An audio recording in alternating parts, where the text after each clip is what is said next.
화제를 좀 바꿔갖고요. 내일부터 시작되는 인사청문회 얘기를 좀 저희가 좀 해보고 싶은데 인사청문회 장관 어떤 분들이 이제 청문회 하는지 한번 보여주시겠습니까? 장관 후보자 인사청문회 일정인데요. 당장 이제 월, 화, 수, 목, 금 이제 일주일 동안 이제 이루어집니다.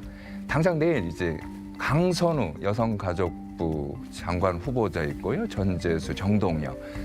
15일에는 권오을 국가보훈부 장관 후보자 있고요. 안규백 국방부 장관 후보자. 그리고 16일에는 김용훈 고용노동부 장관, 이진숙 교육부 장관이죠. 부총리 겸이고요. 정성호 법무부 장관도 있고 17일, 18일 이렇게 돼 있는데 야당의 입장에서 보면은 이번 청문회에서 존재감을 좀 이제 보여야 될 텐데 현재까지 드러난 여러 가지 후보자, 장관 후보자들을 둘러싼 의혹들이 있지 않습니까? 그 중에서도 국민의힘이 봤을 때 가장 심하다는 분이 누구예요? 아마도 제가 여기서 가장 심한 분이 이분이다라고 한다면 아마도 더불어민주당에서는 이분들만 보호하면 되겠구나 전략을 이렇게 가져갈 것 같습니다. 그래서 특정인을 지명하기는 좀 어렵다는 말씀을 먼저 드리고 다만 지금 이번에 인사청문회 과정을 보면서 이재명 대통령이 범죄 경력이 있지 않습니까? 네. 그러다 보니까 이 도덕성에 대한 판단 기준이 너무나 흐릿해졌구나라고 하는 점을 지적하지 않을 수가 없습니다. 김민석 총리 같은 경우에 굉장히 심각한 결격 사유가 많았죠. 청와대 뭐 논문도 그렇고 배추밭에 투자해가지고 고수익을 올렸다는 점도 그렇고 그런 부분들이 아마 범죄자였던 부분에서 김민석 총리도 범죄자이고 하니까 장관 인선을 어지간한 뭐 위법 행위나 의혹이 있다 하더라도 그 정도는 특별한 문제가 없지 않느냐 이렇게 판단할 개연성이 많고 그러다 보니까 이번 첫 내각 인선에서는 한 사람도 나고 없이 가야 된다 뭐 이런 식의 얘기가 나오는 것 같습니다. 이것은 야당을 무시하는 것이 아니라 국민을 무시하는 것이거든요. 국민을 무시한다. 네, 국민들께서 보시기에 지금 현재 장관 후보자들의 제기되고 있는 그런 의혹들은 일반인들은 이해할 수가 없는 사항들입니다. 그렇기 때문에 이런 부분들에 대해서는 겸허하게 받아들여야 하는 것이 지금 현재 이재명 정권이다. 이런 점을 먼저 총괄적으로 말씀드립니다. 그런데요, 만약에 민주당이 뭐라고 합니까? 국민의힘 얘기를 빌면은 이제 내로남불이다, 감싸기다, 뭐 이렇게 표현을 하는 것 같은데 민주당이 이제 그렇게 하고요. 후보자 본인들이 사퇴를 안 해버리면은 사상 초유의 낙마 제로 이게 될 수도 있는 거 아니에요? 그래서 지금 이제 그런 오만과 독선이 계속 함께 갈 경우에는 국민들로부터 민심이 떠나가게 된다라고 하는 점을 말씀드린 거죠. 예를 들어서 강선우 의원이 지금 여가부 장관으로 지명이 되었는데 이미 내용상으로는 뭐 쓰레기를 분리해서 버려라. 그다음에 변기도 점검해라. 뭐 밑에 이제 의원 사무실에 보좌관한테 지시를 했다는 거 아니겠습니까? 그 이야기만 있는 게 아니라 뭐 다른 얘기들도 사실 이거는 빙산의 일각이다 이런 얘기가 많습니다.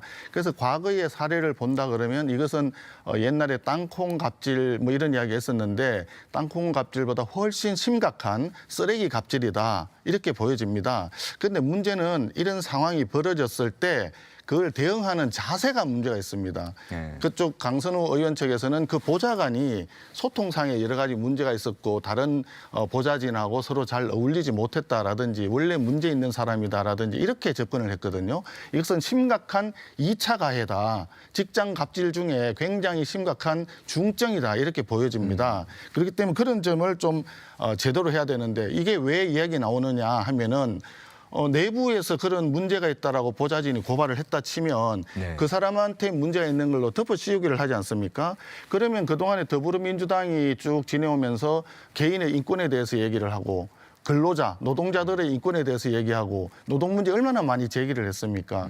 그런 자기들의 기본적인 정책이 있었는데 철학이 있었는데 그것을 자기들 문제가 되니까 실제로 자기들에게 대해서는 오히려 거꾸로 대하고 있다. 이것은 보좌진 그 한 사람의 잘못이라고 얘기를 하면서 결과적으로 대한민국의 1,000만 명이 훨씬 넘는 근로자들의 인권과 노동권에 대한 심각한 침해로 국민들이 받아들일 수밖에 없을 것이다. 저는 이렇게 생각을 합니다. 그래서 그런 부분들이 오히려 받아들이는 분들의 권력을 쥔 분들의 오만과 독선 때문에 나타난 것이기 때문에 이런 부분들은 국민들께서 아마 이런 걸 용납하기가 좀 쉽지가 않을 거다. 저는 그렇게 봅니다. 알겠습니다.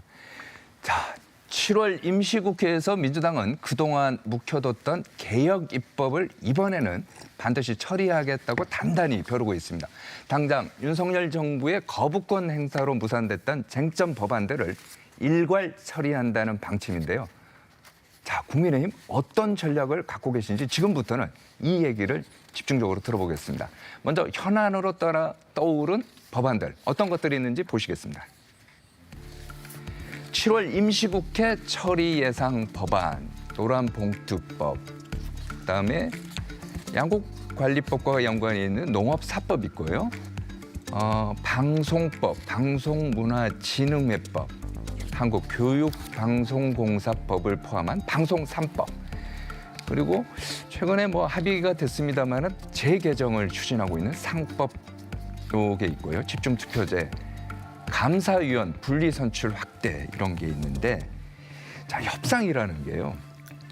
이제 줄 거는 주고 또 받을 거는 받고 이렇게 하는 게 협상 아닙니까? 좀 전에 이제 제가 보여드렸던 4가지 이제 핵심 법안 가운데 국민의힘이 주고 또 받고 이런 건 없나요? 다 반대인가요?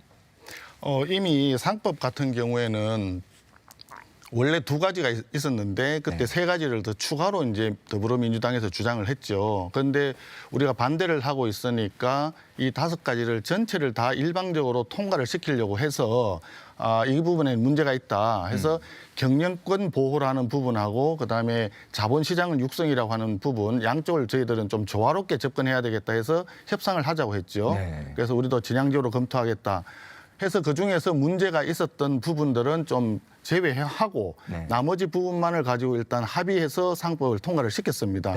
그런데 그때 문제가 있다고 했던 것이 바로 지금 얘기하는 집중투표제라든지 감사위원 분리선출인데 이런 부분들을 바로 또 7월 국회에 바로 통과시킨다면 앞에서 합의했던 정신을 완전히 무시하겠다는 이야기밖에 되지가 않죠. 그러면 예를 들어서 자본시장 육성이라든지 근로자 측에 대한 또는 주주에 대한 권익을 보호한다면 마찬가지로 경영권 안정에 대한 장치도 함께 논의를 해야 됩니다. 그래서 경영권 안정을 위해서 포이즌 필이라든지 그다음에 차등 의결권이라든지 황금주라든지 이런 등등의 제도가 있지 않습니까? 이런 제도하고 같이 논의를 해서 협조를 해서 합의해서 통과시켜야만이 그래야 경제계에서 기업계에서 산업계에서 원하는 어떤 균형된 입법을 할 수가 있는 것이죠. 만약에 그것을 배제하고 지금 현재 더불어민주당 얘기하듯이 집중투표제라든지 그다음에 감사위원 분리선출을 그대로 막 밀어붙인다면 결국은 그 산업계에서는 기업들이 기울어진 운동장을 훨씬 더 기울게 만드는 법이다 해서 굉장히 문제시 될 것이다 이렇게 봅니다. 특히 상법 같은 경우에 관련되는 내용으로 또 자사주를 지금 기업들이 많이 보유하고 있지 않습니까? 그 자사주를 보유하고 있는 것도 결국은 기업의 어떤 경영권 안정 차원에서 가지고 있는 부분들이 많은데 이것을 대통령령을 바꾼다든지 해서 강제로 이제 소각을 하려고 하는 그런 또 움직임이 있다고 합니다.